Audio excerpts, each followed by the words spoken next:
मुसलमानों की सफों में। मैं उन चौधरियों से कह रहा हूं जो दिल्ली में बैठकर हमारे इत्तेहाद का सौदा करते हैं, अरे तुमको क्या अल्लाह का खौफ नहीं है? तुम कब तक मुसलमानों का ठेका लेकर नुकसान पहुंचाओगे?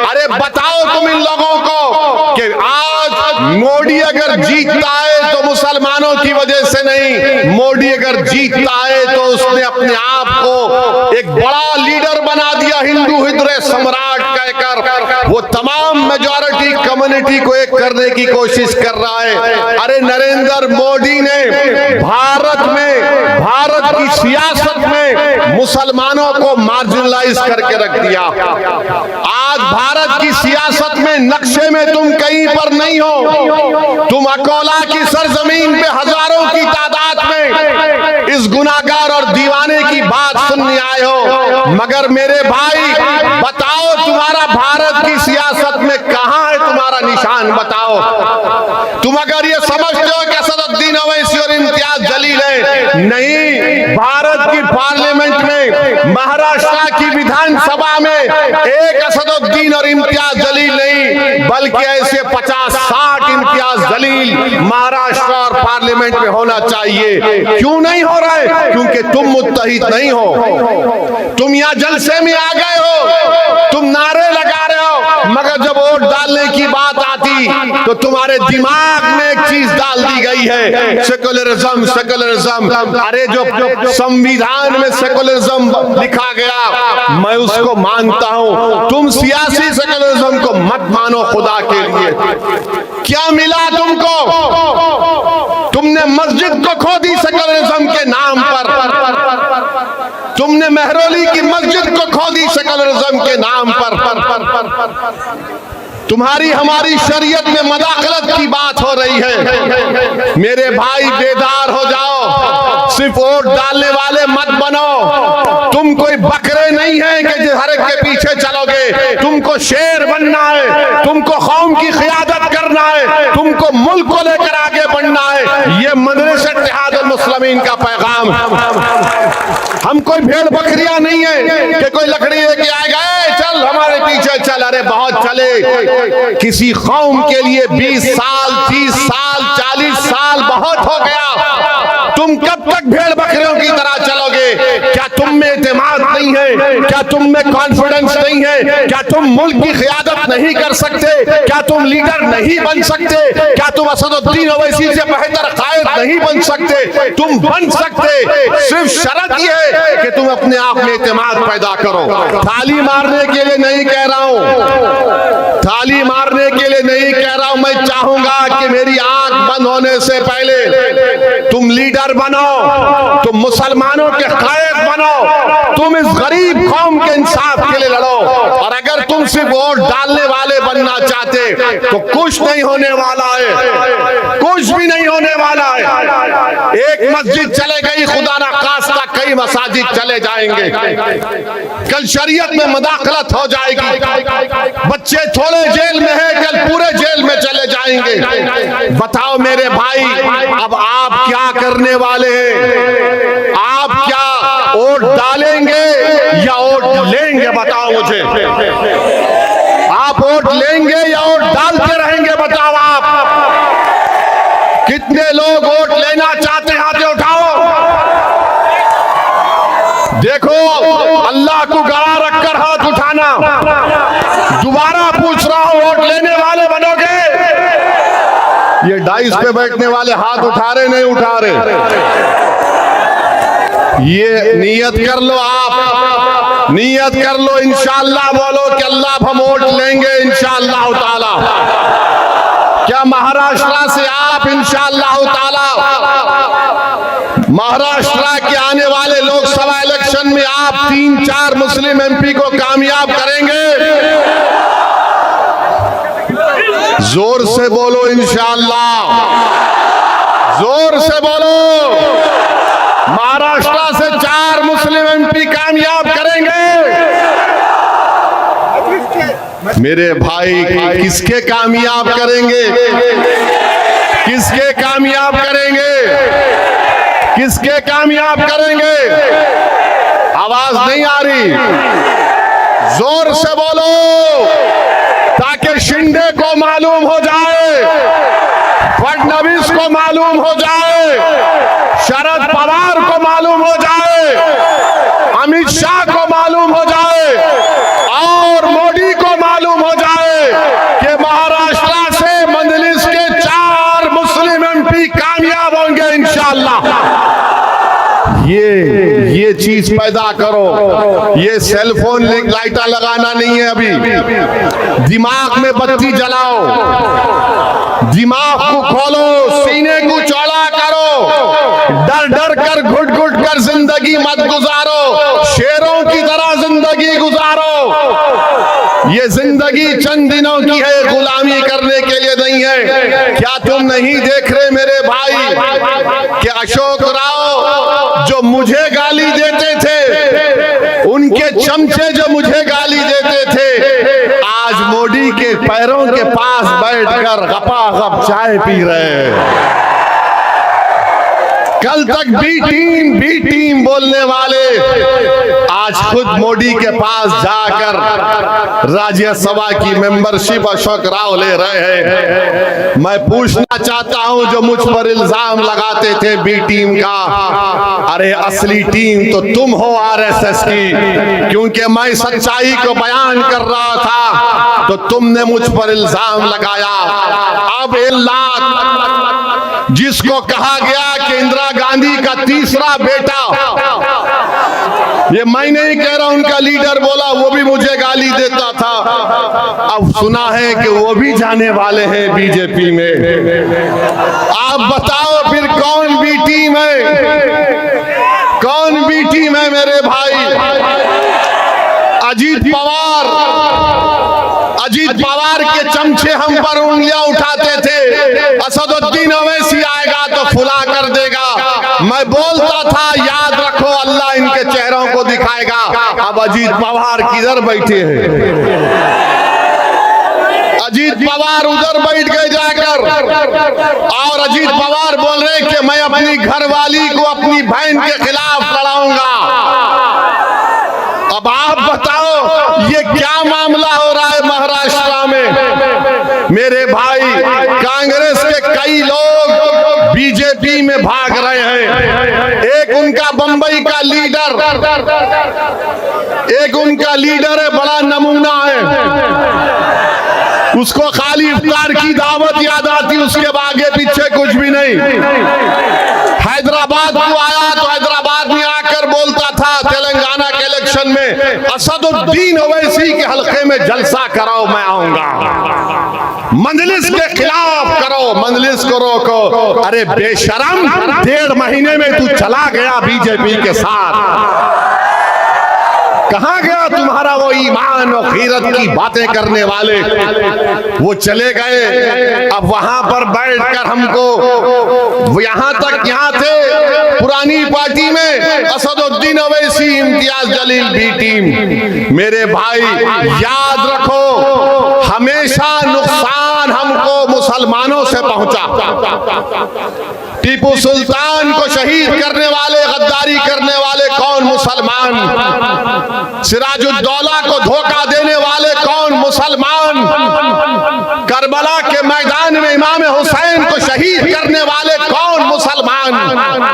करबला के मैदान में आले रसूल पर पानी बंद करने वाले कौन? मुसलमान। इमाम हुसैन के साथ नमाज साथ पढ़ते और नमाज के बाद तलवार उठाते।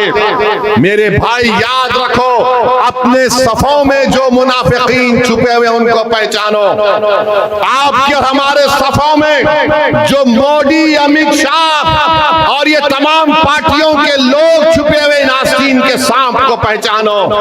इनको तुम पहचान लो, कामयाबी तुम्हारे कदम को चूम लेगी। तुम पहचानो तुम्हारी सफों में कौन तुम्हारा दोस्त है, कौन तुम्हारा दुश्मन है। पार्लियामेंट में हमने एक मुस्लिम एमपी है, किसी और पार्टी के नाम नहीं लूंगा। पार्लियामेंट में बहस हो रही थी, मुझे फोन किए ओवैसी साहब आज आप पार्लियामेंट जा रहे? मैंने कहा जाऊंगा, आखिरी दिन है। बोले वो डिबेट हो रही उसके ऊपर, मैं आपकी तकरीर सुनूंगा। मैं आप भी आओ। आकर बैठो। बोले नहीं नहीं, हमारी पार्टी बोली नहीं जाना। और जब मैंने पार्लियामेंट में ये जितने कांग्रेस के, राष्ट्रवादी के, ये जितने सेकुलर लोग हैं, इनसे एक ही सवाल करना आइंदा जब आएंगे आपके पास, इनसे एक ही बात पूछो, क्या तुम अपनी जबान से बाबरी मस्जिद बोल सकते नहीं बोल सकते? पूछो इन लोगों से, पूछो इन लोगों से। हम जब पार्लियामेंट में खड़े होकर बोले हमारा ईमान क्या है मुसलमानों का, एक जगह जिस जगह मस्जिद बन गई, मस्जिद है, रहेगी, और जब क़यामत आएगी तो अल्लाह पहले दुनिया के मसाजिद को उठा लेगा, उसके बाद दुनिया का खात्मा होगा। कैसे खात्मा होगा? मसाजिद उठाई जाएंगी, आसमान को चादर की तरह अल्लाह पलट देगा, समंदरों से आग निकलेगी, 6 महीने का बच्चा, उसके सर के बाल सफेद हो जाएंगे। ये क़यामत के आसारात हैं। आपसे कह रहा हूं, हमने बाबरी मस्जिद जिंदाबाद का नारा लगाया, अमित शाह के सामने नारा लगाया, बाबरी मस्जिद जिंदा है और रहेगी इंशाअल्लाह ताला। ये नहीं बोल सकेंगे। अब ये बात क्या बोलेंगे सेकुलर पार्टी गठबंधन के लोग, महाविकास के, ये भड़काऊ भाषण देता है। अरे भड़काऊ भाषण नहीं दे रहा हूं। क्या तुम्हारे दिलों में जो जज्बात छुपे हुए मैं उसको बयान कर रहा हूं या नहीं कर रहा हूं? बताओ मुझे। क्या तुम्हारे दिलों में बाबरी मस्जिद है या नहीं है? बताओ मुझे। तुम्हारे दिलों में तकलीफ है नहीं है बाबरी मस्जिद की? बताओ मुझे। अगर है तो नारा लगाओ मेरे साथ, नारे तकबीर। अब कल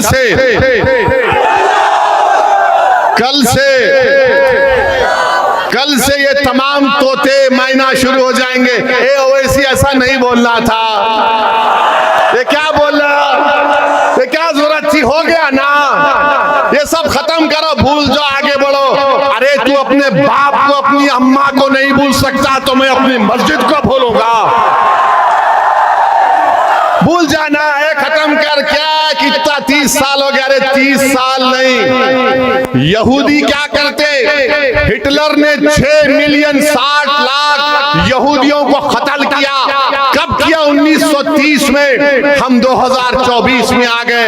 हर साल यहूदी जू हॉलोकॉस्ट को याद रखते, तो भारत के मुसलमानों को भी 6 दिसंबर को याद रखना पड़ेगा। अगर तुम 6 दिसंबर को भूल जाओगे, नौजवानों तुम नहीं देखे हम देखे, अगर तुम 6 दिसंबर को भूल जाओगे तो खुदा ना खास्ता तुम्हारी जिंदगी में फिर 6 दिसंबर ना हो जाएगा। खुदा ना खास्ता तुम्हारी जिंदगियों में फिर 6 दिसंबर ना हो जाए। मेरे अजीज दोस्तों और बुजुर्गों, अब आप देख रहे महाराष्ट्र में कोई सेकुलर नहीं रहा, कोई सेकुलर नहीं रहा। उद्धव ठाकरे कहते हैं कि हम खुश हैं कि हमने 6 दिसंबर को मस्जिद को तोड़ा। और उद्धव ठाकरे के साथ कौन है? शरद पवार साहिब, कांग्रेस के लीडर। और यही कांग्रेस आकर बोलेगी अरे भाई बचा लो। अरे आप हमको बोल रहे, अपने आप को तो बचा लो। पंजाब में सिद्धू जा रहा है, सुना बीजेपी में, वो लाफ्टर शो का होस्ट, वो जा रहे हैं बीजेपी में। कांग्रेस में फिर क्या होगा ये कांग्रेस पार्टी वाले बताएंगे देश को। अब हमारे देश में क्या हो रहा है मेरे भाई? हमारे मुल्क में हर चीज जो मुसलमानों से ताल्लुक रखती है, नहीं नहीं नहीं, इसको नहीं रख सकते, इसको नहीं रख सकते। कोई बोल रहा है कि देश में रहना है तो ये बोलना पड़ेगा। हमको ले जाकर मुगलों से मिला देते। अरे भाई मैं क्या औरंगजेब का स्पोक्स पर्सन हूँ? मैं क्या बाबर का स्पोक्स पर्सन हूँ? मगर आपको बता रहा हूँ एक चीज, या कितने लोग कुर्ता पहन कर आए? इम्तियाज जलील भी आए, आज नहीं पहने। कितने लोग कुर्ता पहन कर आए? मोदी भी कुर्ता पहनते ना, उद्धव ठाकरे भी कुर्ता पहनते ना, इम्तियाज भी बड़ा खूबसूरत दिखता कुर्ता पहन के। ये कुर्ता कहां से आया? ये कुर्ता कहां से आया? ये कुर्ता कहां से आया मालूम तुम्हारे को? अरे वो बाबर जिया जी कुर्ता। ये प्याज खाते आप लोग? प्याज कहां से आई? प्याज कहां से आई? औरंगजेब दिया जी है। हमारी बहनें लहंगा चोली पहनती ना, कहां से आया? वो नूरजहां से आया। अब आप बताइए, नहीं देश में रहना है तो ये करना पड़े। कुर्ता क्यों पहन रहे भाई? तुम कुर्ता मत पहनो। कुर्ता पहनेंगे और फिर हमको गाली देंगे। हमको मुगलों से कुछ लेना देना नहीं है। अच्छा, बार बार बोलते उन्होंने मस्जिद तो मंदिर तोड़े। अरे भाई, मंदिर कौन तोड़े आपको मालूम? मंदिर तोड़ने वालों का नाम आपको बताता हूं। एक जम्मू कश्मीर का बादशाह था, राजा हर्ष। क्या नाम था उसका? याद रखो, राजा हर्ष के पास एक फौज थी। उसका काम सिर्फ इतना था कि मंदिरों को तोड़ना। ये बोलते ना ये मुसलमान भारत के नहीं है, तो कनिष्क क्या भारत का था? कनिष्क का था? बताओ आरएसएस वालों। पार्लियामेंट में बीजेपी के एमपी उठ गए, बोले बाबर के बारे में बोलो। मैं बोला पुष्पमित्रा संघा के बारे में बोलो। पुष्पमित्रा संघा के बारे में बोलो। इसीलिए बोलता हूं, पढ़ो मुसलमानों, खूब पढ़ो, नेक बनो, काबिल बनो, वकील बनो, हिस्ट्री पढ़ो, संविधान पढ़ो, ताकतवर बनो। तुमको कौम की क़ियादत करना है। तुम लीडर बनोगे या गीडर बनोगे? बताओ मेरे को। तुम लीडर बनोगे या गीडर बनोगे? तो लीडर बनने के लिए पढ़ना पड़ेगा, तुमको ताकतवर बनना पड़ेगा, मस्जिदों को आबाद करना पड़ेगा। अगर तुम सिर्फ सिगरेट मार के, पान खा के, गुटखा खा के, चुट्टा मारे तो लीडर नहीं बनते, तुम गीडर बनोगे।